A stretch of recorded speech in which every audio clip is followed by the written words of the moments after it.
விழுப்புரம் மாவட்டத்தில் கடந்த காலத்தில் முன்னாள் அமைச்சர் சி.வி. சண்முகம் ஒரு மன்னர் ஆட்சியைத்தான் நடத்தினார் என கோலியனூர் ஒன்றிய கழக செயலாளர் பேட்டை முருகன் மிக கடுமையான வார்த்தைகளால் விமர்சித்து பேசியுள்ளார். இவருடைய இந்த அதிரடி பேச்சு விழுப்புரம் மாவட்ட அரசியல் வட்டாரத்தில் தற்போதைய ஹாட் டாபிக்காக மாறியுள்ளது.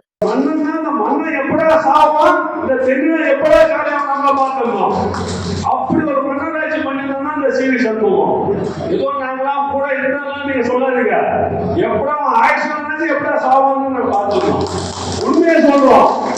போற வயதில் எப்படா சாவான், எப்படா இந்த கட்சிக்கு ஒரு விடுதலை போறது உண்மை அப்படிதான் நாங்களாம் பார்த்தோம். அவ்வளோ எல்லாம் ஆளுங்கட்சியில நான் சொல்றேன். ஆளுங்கட்சியில 2011 நான் ஒட்டிச்சாரேன். 2011 இருந்து 2021 வரைக்கும் வெளியில எல்லாம் சொல்லிருப்பீங்க. நான் ஒரு ஒட்டி செயலாளர், விழுப்புரம் தொகுதி சி.வி. சண்முகனுடைய அமைச்சு தொகுதி. வெளி எம்எல்ஏ மட்டும் இல்ல, ஒரு அமைச்சர் தொகுதி. அமைச்சர் தொகுதியில 5 வருஷம் 2014 இருந்து 2021 வரைக்கும் அம்மா இல்ல, அம்மா இறந்துட்டாங்க. அப்ப நம்மளுடைய எடப்பாடி தான் முதலமைச்சர். எடப்பாடி முதலமைச்சர்னா அவர் செயல்பட இந்த மன்னர்கள் அந்தந்த மாவட்டத்துக்கு மன்னர்கள் ஆட்சி வந்து போச்சு. சி.வி. சண்முகம்னா விழுப்புரம் மாவட்டத்தில் யாரும் ஒண்ணுமே பண்ண முடியாது. இவரை மீறி ஒன்றும் பண்ண முடியாது. எது பேசலாம் பதிவு எடுத்துருவேன், உன்னை தூக்கிடுவோம், உன்னை கீழ்ச்சிடும், உன்னை இதே வேலை. அதாவது என்ன இல்லை, அப்படி தள்ளி விட்டா ஒன்றும் விட மாட்டோம். நாம அப்படி தள்ளி விட்டா அதான் நிற்பானா. ஆனா அந்த பதவி கட்சி அடைஞ்சிட்டேன்னா அதோட முன்னேற்ற கட்சி அதோட நம்ம மரியாதை கொடுத்தோம். நீ எதனா ஒண்ணா போடுவோம், ஒரு நாயத்தை கேட்க முடியாது, ஒரு நல்லதை கேட்க முடியாது, எந்த குறையும் சொல்ல முடியாது. நீ குறை சொல்லிட்டீங்கன்னா அவ்வளவுதான். ஓட்டாது 2 பையனும் 2 குணம். இந்த வாரம் சேர்ந்து நம்ம எதுவும் பார்த்தா அடுத்த பையனும் பார்த்தா வளர்க்குறேன் மூஞ்சி கூட பேச மாட்டாங்க. அப்ப அவனை எதுக்குமே எதுக்கு கேட்க கூடாது, நல்லது கேட்டு சொல்லக்கூடாது. அப்ப நம்ம எதிரி ஆயிடும். இது இல்லாம அவர் ஜாதா மேல வச்சிருப்பாரு. ஒரு தொகுதி ஒரு 2 பேர் 4 பேர் 10 பேர் அந்த ஜாதா சொல்லதான் அவங்க கேட்பாரு. அரசியல்லாம் பண்ணது இதோ போல இந்த மாவட்டத்தை வீணாக்கி இந்த கட்சியை ரொம்ப நாசம் பண்ணி இந்த கட்சியில இருக்கிற எல்லா நீங்கெல்லாம் வந்து நாங்களாம் அப்புறம் வந்து போறோம். மேல பச்சைத்துறை ஏறா இந்த சி.வி. சண்முகம் தான் அனுபவமா இல்லையா? ஒரு சேவத்துறைக்குன்னா அதுக்கு மேல நீ பல மடங்கு 100 மடங்கு தப்பு பண்ணி போகிற.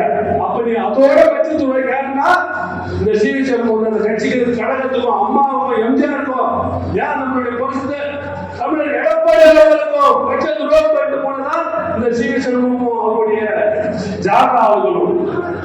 அதனால நாமெல்லாம் இன்றைக்கு ஒரு நல்ல தெளிவாக நல்ல ஒரு ஃப்ரீயாக உட்கார்ந்து பேசிவிட்டால் இந்த காணொலியில் ஒரு முக்கியமான கழக நிர்வாகிகள், கிளை செயலாளர்கள், ஒன்றிய நிர்வாகி, மாவட்ட நிர்வாகி எல்லாம் பேசுகிறோம் என்றால் அதுக்கு என்ன? இன்னைக்கு நம்முடைய பொதுச்செயலர் எடப்பாடி அவர்கள் ஒரு நல்ல தீர்ப்பை கொடுத்து இந்த சண்முகத்தை கழகத்தை உண்டே நீக்கி பதவி ஏற்றாங்க. அதனால இன்னைக்கு நம்மளுக்கு பெரிய சந்தோஷம்.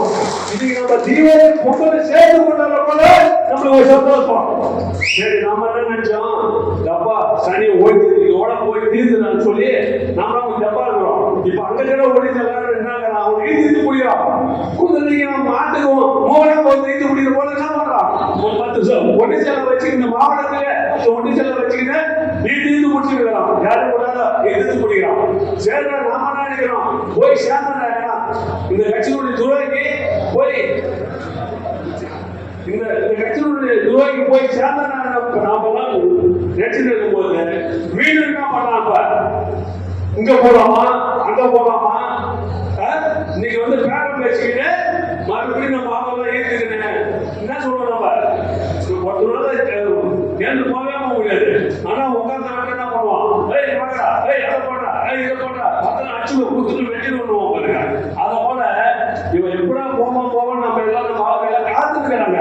ஆனா இவன் எங்கேயும் போவோமா செத்தவன் செத்தல போய் பூந்தவன் பழத்தை உடல வேலை முடிச்சு தூக்கின்னு வேலை பண்ணலாமா கீழே குதிக்கலாமா இல்லை இப்படி தேவலாமா இப்படி தேவலாமான்னு சொல்லி இன்னைக்கு இந்த சி.வி. சண்முகம் எந்த ஒரு கட்சிக்காரர்கள் இன்னமும் என்ன சொல்லுவா, இன்னமும் செத்தவன் இதுக்கு முடியும் தோண செத்தவன் தோண இல்லையா?